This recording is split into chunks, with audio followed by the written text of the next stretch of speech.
So first I should, wait a minute, I should look at the book first. What does it say here on page 1? The beauty of the Apple Tech Step is you don't have to take the machine apart to use it. Now they tell me.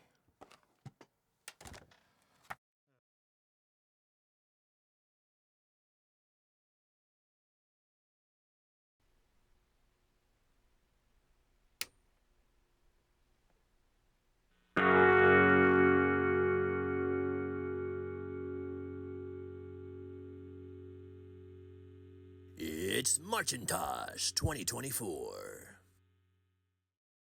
It's MARCHintosh. It's my first MARCHintosh. So in honor of that, let's fix this. My SE30. So this is part 1 of a mini-series we're going to do on it to celebrate the season this year. When I bought the machine, it had that CayMac issue on the screen, which we'll see in a minute because it still does it. And the hard drive didn't spin, but I took everything apart and I persuaded the hard drive and then it spun up and actually it worked fine. The power supply was a little flaky, so I put a spare on it. As you can see here, I've extended the logic board and the power supply out of the machine for easier access to the different parts for testing and fixing. The hard drive is also behind the machine because it wouldn't. I took out the bracket to get everything out of there just for ease of use, ease of repairs. So what basically happens is when the CayMac happens, I believe it's a video RAM issue, but you can fix it sometimes by reseating the ROM or the RAM or both. And I did that and it actually booted up and it worked. And I was in System 7, I forget which flavor, I think it's 7.1, I don't remember. And it had 8 megabytes of RAM in it. So the first thing I did was bought 8 16 chips and I put 128 in there just because why not? And I got them brand new from OWC. They still make 16 meg 30-pin SIMs for some reason. I don't know what they're selling them for, but I maxed it out. I also bought a set for my 2CI back here when I get to that thing. While they're still available, I got them. It was like $80 for the whole set, so I picked them up. So let's go ahead and turn this on, and I'll show you what it's doing. I think the hard drive will spin, and we'll probably see the CayMac issue on here. So let's go ahead and turn it on. Drive spun up. That's good. There's no chime, you'll notice. Now that's an indication that the sound chip has been damaged because of leaky caps. That's one of the biggest problems with these machines is leaky caps will mess up a lot of stuff. At least it wasn't battery bombed, and the board's in very good shape, but it doesn't chime right now. And here's the CayMac. You can see the strange vertical stripe pattern, and then they get in the middle third, there's some more interference in it right there. And that's all it will do. So what I've done in the past is reseated some of these things here and usually fixes it. So let's turn it off and I will reseat the ROM and we'll see if that fixes it. You have to be careful with these because these have plastic clips and they're easy to break. And I don't want to break these things. Okay, so let's reseat the ROM because there's only one of those. Easier to try. Let's see what we get. Oh. We got it. It was just the ROM this time. Okay. So I've been talking to Will at CayMac Vintage, and he says sometimes it's actually the sockets. So maybe if I had to recap the thing and get the sound back and everything else, if it still persists with the CayMac, maybe it's the socket. So we'll see what we can do. Oh, uh-oh. It doesn't read the drive. It's spinning. That's weird. It's terminated, isn't it? Very strange.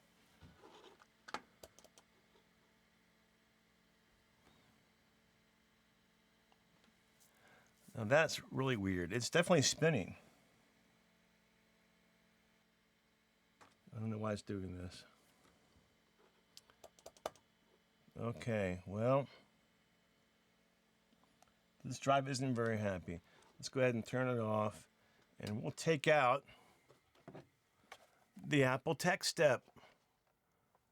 This is the device that Apple produced in 1991 and later for Apple technicians to troubleshoot machines with this cool device. It's got ports on the back. What do we have here? We've got sound. We've got ADB. We've got a serial port for printer and modem, and we have a SCSI port.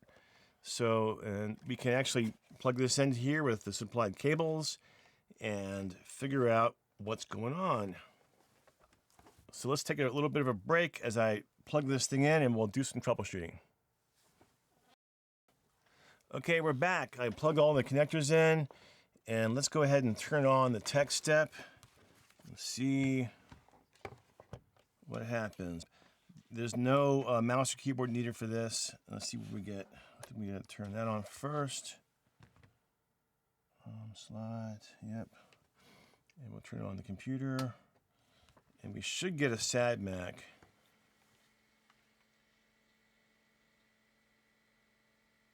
I got the SMIZAMAC again. Oh, that's annoying. Okay.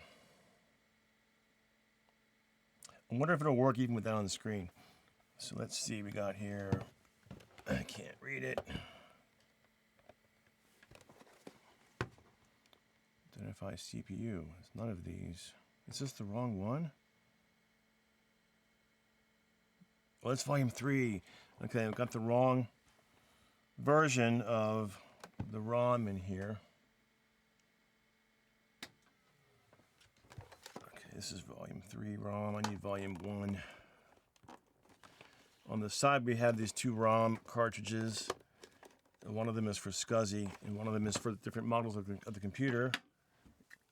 Okay, here's volume 1. Can you see it? Let's plug that in. Turn that on. Turn this on. See what happens. SMIZAMAC again. Okay. What? There's nothing on the screen. The sound thing came out. Why didn't it work?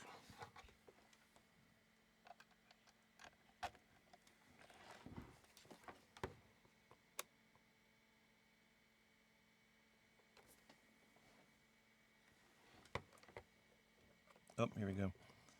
ROM A, slot volume 1. Okay. SE30 is number 3. It's hit number 3. Drive, power, more. Arrow down. Verify CPU. Well, let's just go one at a time. Let's hit number 1 for power. Power supply is okay. It says, I don't know if you can read this or not. Can you see that? It's telling me that the actual power is 4.86 volts and it wants 4.8 minimum. So that's good. Let me go back. Okay, back. 2 is test MD. I don't know what that means. Please turn the CPU power off.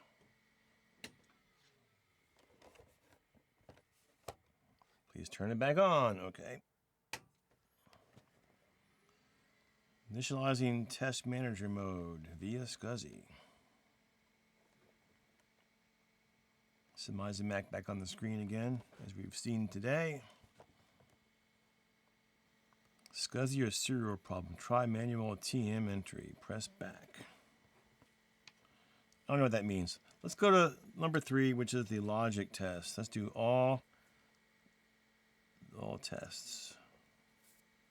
Start test mode. Please turn it off. Please turn CPU power on.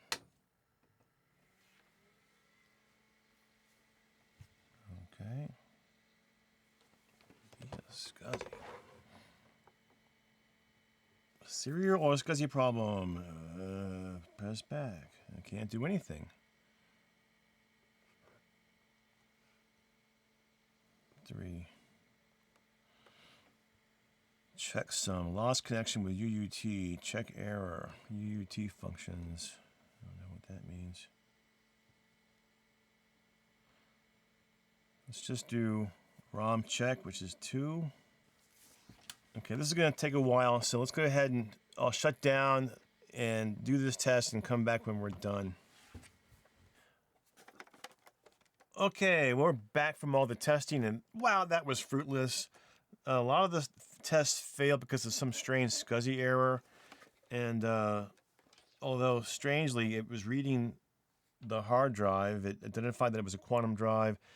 I did some random read and write tests to it, and they all passed. But other tests on here of the logic board failed because of some strange SCSI problem. And then I noticed this sleeve has been pulled back a little bit. Can you see that? Right there. Maybe this cable's bad. I don't know. But I think for now we're going to just bypass this because, you know, I know the machine works. I was just hoping to find out from this if it could identify if the sound chip was bad. And that test didn't work because the same issue, whatever that was. I don't really know how to use the tech step. This is my first time I've ever even really turned it on and plugged it into anything. So I'll learn more about this. We're going to go ahead and put it back here for now.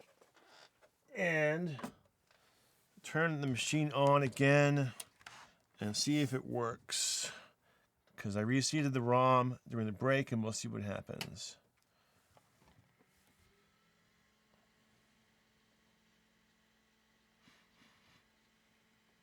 Semi-Mac. Okay, let's turn it back off. And we'll do this. Today, the ROM seems to be the problem. I know that the connections are clean. I've cleaned them before, so it's not that. Let's try again. See if it boots.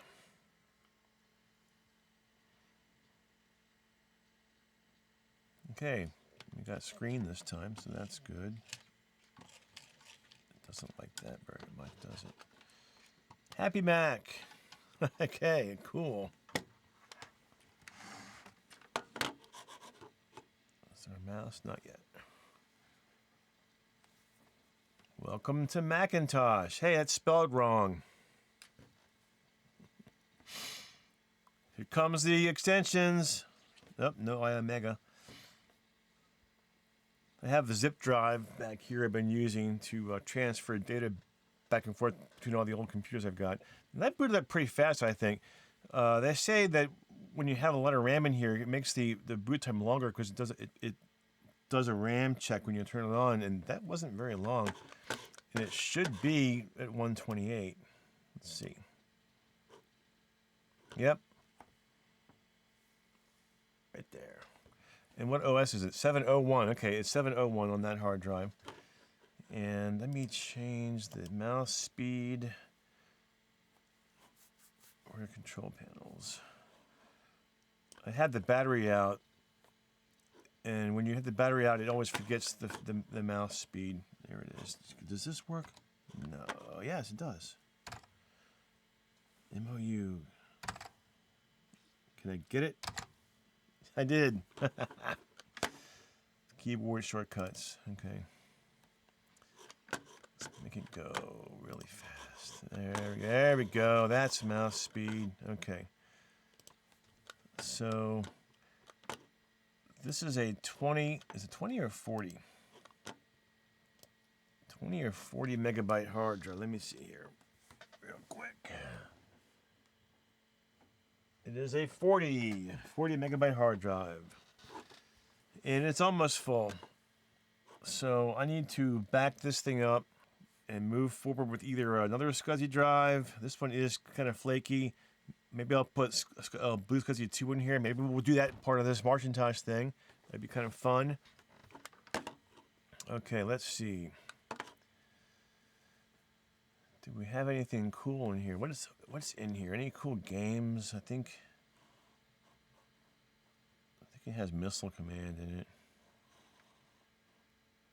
I thought it did. It has Disk Doubler. Remember Disk Doubler? This was a great app for back in the day when the hard drives were small and expensive. And if you ran out of space and you couldn't afford another hard drive, you could use Disk Doubler, which actually compressed not only your files, but your applications as well. So when you launched the application, you had to uncompress it first and then launch it. And then once you quit it, it would compress it back down again. And it actually saved hard drive space. But it did take launching and closing a lot longer than it should. So luckily, not that much later on, drives became larger and less expensive, and we didn't need to use it much anymore. But it worked out. It was a part of its day, and it was needed then, and it was kind of cool. I thought this had missile command on it. Oh, it must have been on a different hard drive I had. I had some external hard drives as well that had other things on it too. You'll notice I keep doing this on my mouse. I'm used to modern mice, and I keep doing this on these old ones, and it doesn't do anything.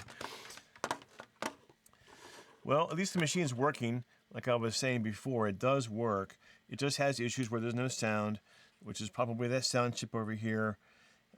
And the MARCHintosh is very annoying, and what you can't have that happening when you put the machine back together again. It's easy to fix when you have it apart, but you can't use it this way. So that has to be addressed. So I got my Console 5 cap kit for the SE30. It has everything I need in it to replace all these here. So let's go ahead and end part 1 at this point, and we'll come back in part 2 and remove these caps. Well, either you're going to use hot air or my my hot tweezers. We'll decide.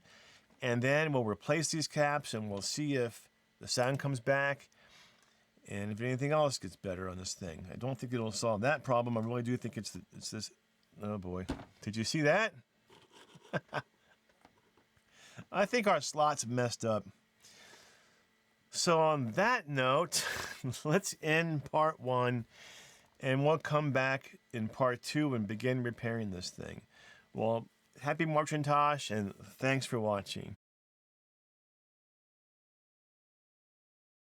Does Mark really have a plan for the next show? Will he ever fix a Mac on this channel? For answers to these questions and more, don't miss the next exciting episode of Welcome to MARCHintosh.